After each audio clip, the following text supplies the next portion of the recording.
Jake skating today. How good is it to see him back in the ice for you guys?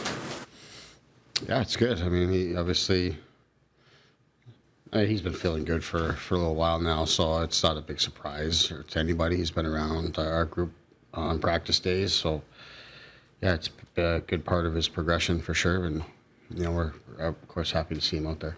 I presume there's no timeline, just whenever he's ready, he's ready. Yeah, just whenever he's ready. Yeah. Outside of Cash's status for tonight.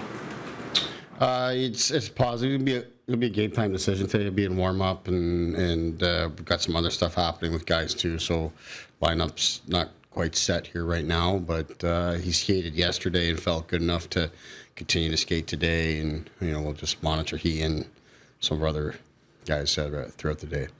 And he stayed out pretty late. Is he out tonight?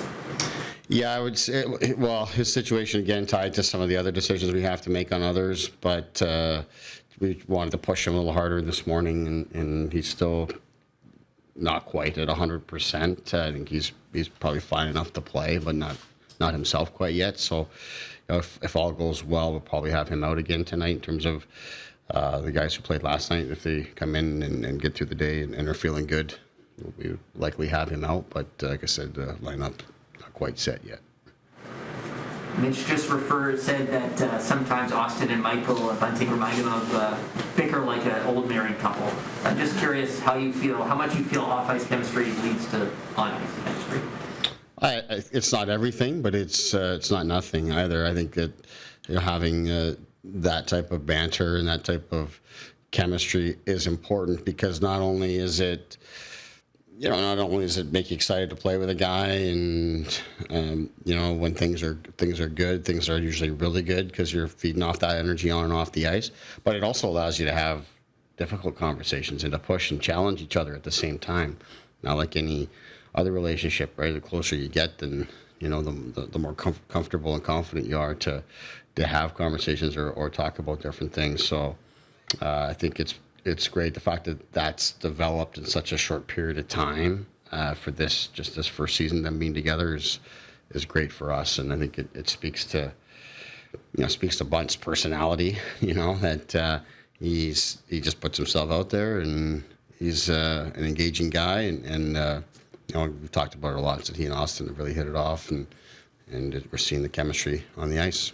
This is the time of year where there's rumors. You guys are in a position where you're likely going to add, so it might not be the same as it's been in the past. But as a coach, how do you approach have you approached the deadline historically with players, whether it's in junior or in the AHL? Do you pull guys aside? Do guys come to you?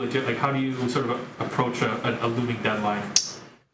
I don't approach it in any way. I mean, it's not my job, not my position. My job is to prepare the team to play every day. The nature of the NHL schedule doesn't really give you a whole lot of time to breathe or think about other things other than the game that's coming on the schedule or the practice or whatever it might be. I think players take a similar approach. At the same time, I think, whether it's players or their agents or whatever, they know how to talk to Kyle, and they have that kind of relationship if there's anything that they need on that front. From my perspective, especially with the positions that our team has been in since I've been the coach, it's just a matter of continuing to focus on the team, and all the other stuff takes care of itself. And I think that's really my job, and the players' job, frankly, is just to go about our business every day, and all the other stuff is out of everybody's control.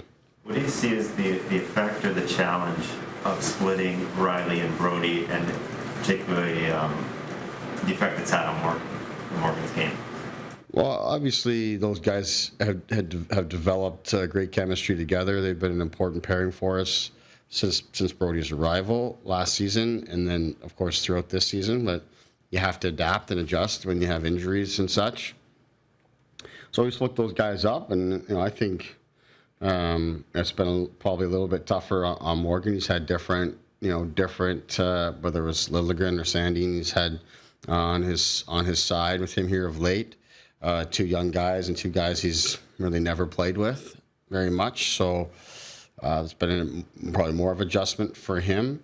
But I think in terms of how's it affecting his game, I don't think too much. I think he's continuing to be himself in terms of making plays and skating with the puck and playing lots and all those kind of things. But yeah, certainly you don't have your partner that you've come to know and develop chemistry with and know what to expect from. It is another thing to be thinking about out there, but I think he's handled it as well as we could expect him to. Morgan mentioned you guys obviously looking at video and mentioned Mark Giordano kind of popped up. What sort of stands out about his game as a guy that became a star later in his career and continues to bring it? Yeah, just been a very good player in the league for a long time.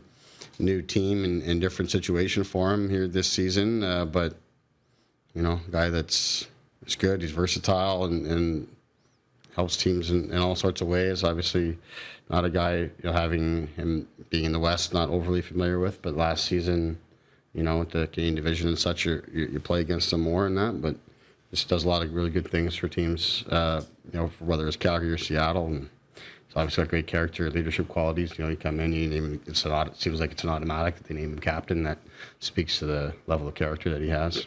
What's it like coaching against a guy you used to coach with? It's I think the whole coaching dynamics are probably a little overrated. Like the players do the talking on the ice, so there's not a whole lot to that. But it's nice to see, Hack, whether it's Hack or Farley, and back in the building and all those kind of things. It's it's nice. It's a little bit different, but when the puck drops, it's not really thinking about that too much. I know you like Jack's practice on Sunday. What's your sense of where he's at going into tonight and the things that you're seeing that lead you to believe that he's close? I think he's good. It was a really good sign for me that he came off the game, his last start, and then we practiced the very next day. And you're wanting to see how is he react? How's he going to be today? Is he going to be down on the dumps? Is he,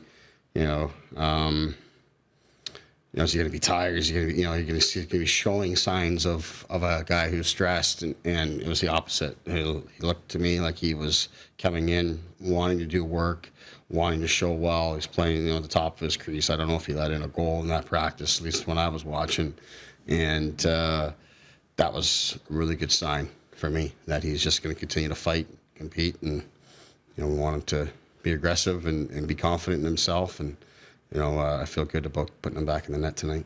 What stands out most to you about Jared McCann's game? Dangerous shot, lots of speed. That's probably the biggest thing. Dangerous guy, when he's around the rink, wherever he gets the puck, he has the ability to score on it. You got to be conscious of that. So their team that works really hard off the puck, and then they get him the puck in good spots. He's dangerous on the power play.